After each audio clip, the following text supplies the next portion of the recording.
Media সেন্টারে উপস্থিত প্রিয় সাংবাদিক ভাই বোনেরা, আসসালামু আলাইকুম। ভিওআইপি জিএসএম গেটওয়ে ডিভাইসের মাধ্যমে এখন যে অনলাইনে বিভিন্ন প্রতারণা হচ্ছে, সেই বিষয়ে বড় একটা চক্রের কাজ করেছি গত রাতে আমরা।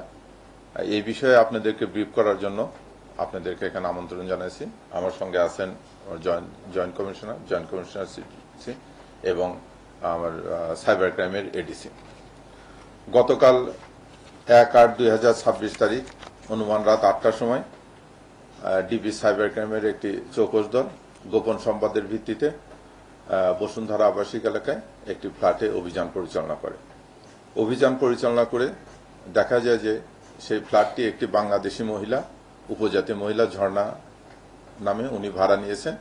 উনি ভাড়া নিয়ে ওখানে চাইনিজদেরকে 6তলা বিল্ডিং পুরাটাই চাইনিজদেরকে ভাড়া দিয়েছেন। একতলায় উনি থাকেন আর 5টা ফ্লোর উনি চাইনিজদেরকে ভাড়া দিয়েছেন। সেখানে চাইনিজরা বিভিন্ন সময় এসে হোটেলের মতো থাকে। ওই বিল্ডিংয়েরই 4তলা এবং 5তলায় আমরা পুরো ফ্ল্যাটে যাই, যেয়ে দেখি যে ওখানে এই যে অনলাইন গেটওয়ের জুয়া সহ অন্যান্য যে প্রতারণামূলক কাজ হয় সেই কাজে অনেকগুলো ডিভাইস নিয়ে ওই চাইনিজ ইয়ারা বসে আছে। ওখান থেকে আমরা যে সমস্ত ডিভাইস জব্দ করছি এই অবৈধ কাজ ব্যবহারের জন্য 14টা ল্যাপটপ, 16টা মোবাইল, 6000-এর উপরে আমাদের বিভিন্ন প্রোভাইডারের সিম, তারপরে গেটওয়ে মেশিন 20টা, বিদেশি মদও পেয়েছি আমরা ওখানে প্রায় 26 বোতলের মতো, আর ক্যাশ টাকা পেয়েছি 2,09,700 টাকার মতো।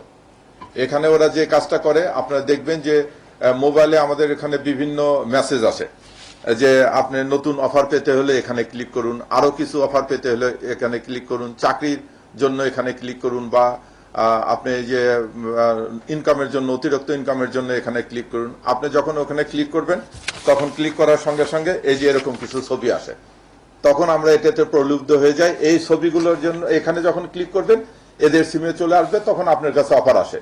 এই অফারগুলোর জন্য আপনাকে যে পেমেন্ট করতে হবে, এই পেমেন্ট গেটওয়ের জন্য এরা প্রায় 6000 সিম ব্যবহার করে। আমরা 6000 সিম অ্যাক্টিভ পেয়েছি এবং আরো প্রোভাইডারের প্রায় 10,000 মানে 10-12,000 সিমের ওই যে স্লটগুলো আছে, স্লটগুলো পেয়েছে। এবং তারা এখানে এমন পদ্ধতির টেকনিক্যাল ইয়ে ব্যবহার করে, আপনাদেরকে আমরা ভিডিও দিয়েছি, যে একটা মোবাইলের সঙ্গে আরেকটা স্লট লাগায়, সেই স্লটে আবার 12টা সিম চলতেছে, মানে একটা মোবাইল দিয়ে আপনার 12টা সিম চলতেছে।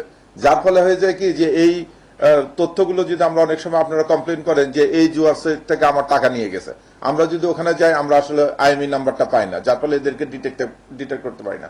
এরকম একটা মানে প্রযুক্তি ওরা ব্যবহার করতেছে। এই চক্রকে আমরা গ্রেপ্তার করতে সক্ষম হয়েছি এবং আমি এটা বলবো যে তাদের লেনদেনের যে ইয়েটা আমরা দেখলাম, আগামী 1 মাসে কিছু না হলে এটা বন্ধ হওয়ার জন্য হয়তো বাংলাদেশ থেকে 200 থেকে 250 কোটি টাকা পার হওয়া থেকে বেঁচে গেলাম। আমরা ওখানে যে প্রায় ঘন্টাখানিক অবজার্ভ করে দেখলাম যে পরিমাণ টাকা ট্রান্সফার হচ্ছে, তাতে হয়তো 1 মাসে এই একটা মাত্র গেটওয়ে দিয়ে ওরা 200 থেকে 250 কোটি টাকা বাংলাদেশ থেকে এই জুয়া সহ অবৈধ ইনকাম করে এখান থেকে পার করে নিয়ে যাচ্ছে। তো সেই চক্রকে আমরা গ্রেপ্তার করেছি, আমরা তাদের বিরুদ্ধে নিয়মিত মামলা দায়ের করেছি। আমি আপনাদের মাধ্যমে দেশবাসীকে বলবো যে এটি কিন্তু প্রতিদিনই হচ্ছে। এগুলো অনেকগুলো চাইনিজ কোম্পানি আর চাইনিজরা এসে এই কাজগুলো করতেছে। কাজে অনলাইন প্ল্যাটফর্মে লোভে পড়ে আমরা কিন্তু দিন দিন সর্বশান্ত হচ্ছে। এই ব্যাপারে আপনারা সবাই জনগণকে সচেতন করবেন। ধন্যবাদ।